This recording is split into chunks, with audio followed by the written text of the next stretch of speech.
चाचा नागेंद्र चाचा आइए। आज एगो ऐसा भाई के जन्मदिन बा और सगाई बा कि शायद जितना खुश हुई एकरा से बेसी हम खुश बानी। सही बात है। ऐसे कि जीवन में खुशी के पल कभी कभी मिलल बा, ऐसे हम कहत कि जोड़ी बनल रहो दुल्हा दुल्हीन के, कि जोड़ी बनल रहो दुल्हा दुल्हीन के। फर्क हो जाएगा, फर्क है चंदन कर रह दिया कि जोड़िया बनल हो दुल्हा दुल्हीन के। लगे अंकल तनी कठिन हो जाए समधि समधीन के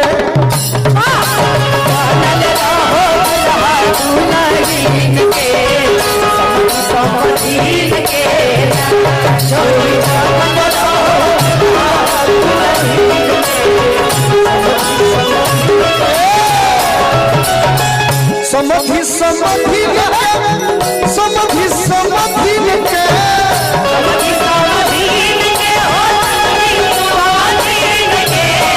समधि समधि के समधि समधि के जोड़ी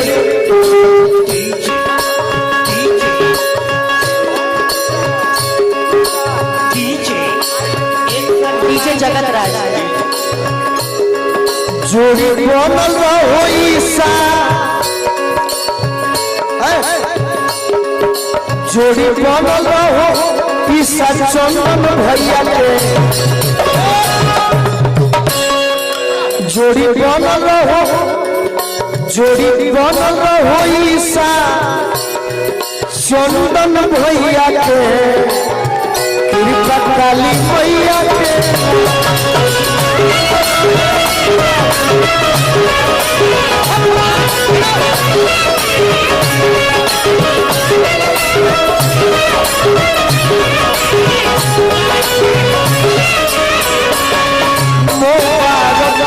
तुमको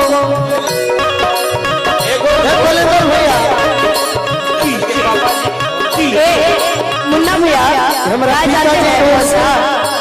और भौजी हमसे हंस बोले बतिया भौजी हमसे हंस बोले बतिया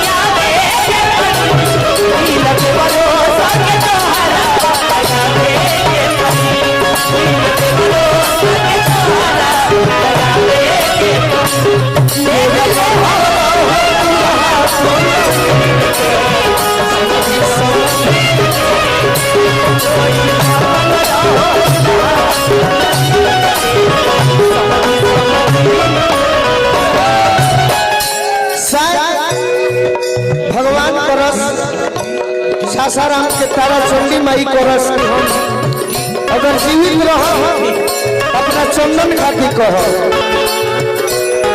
छोटे बाबा मामा प्लीज राहुल यादव जी अयोध्या नगरिया से आइल बाबा पिया।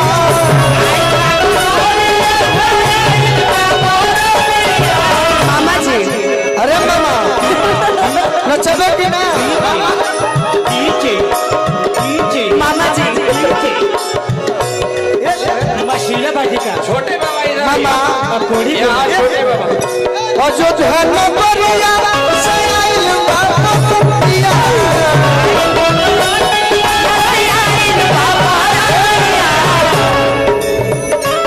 देखी शायद दुनिया के मामा चंदा मामा बाबा, दुनिया के मामा चंदा मामा बाबा की भोजपुरी के मामा एगो छोटू मामा बाबा ओहू में केहू मामा कहेला तो गाड़ियों मिले बाकी हम आज कहबानी ओकर बाद आज से ही कहते एक मिनट तनी अपन भाव हमारा तला बोला देखा दो। अभिषेक भैया अयोध्या नगरिया से आइल बाबा पिया।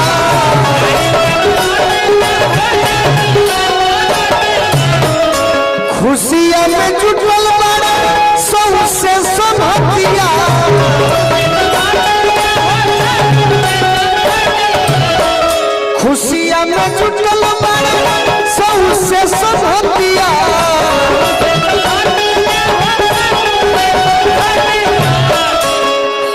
आज दिल से कहता नहीं देखिए चंदन मामा सुन भाई तू है कभी आज तू जानो तर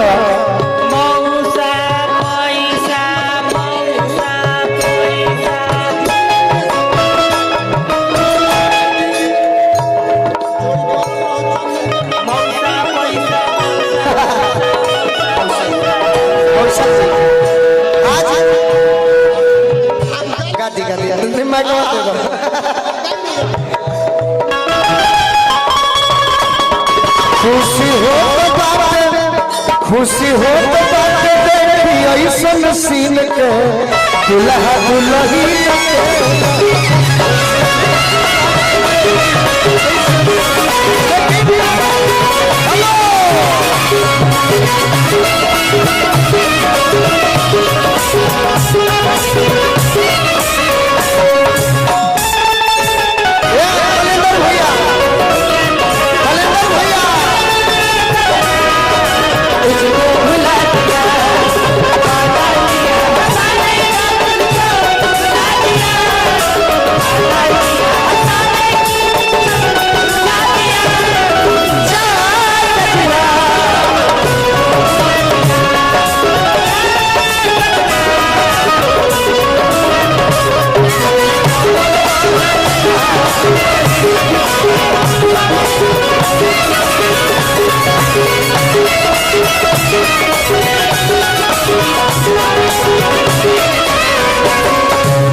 सुना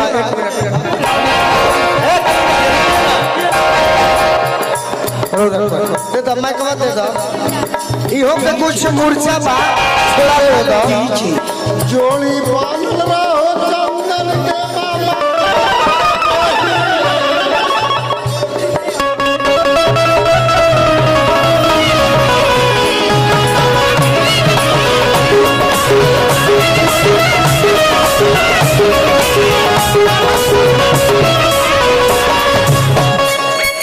मामा मौसा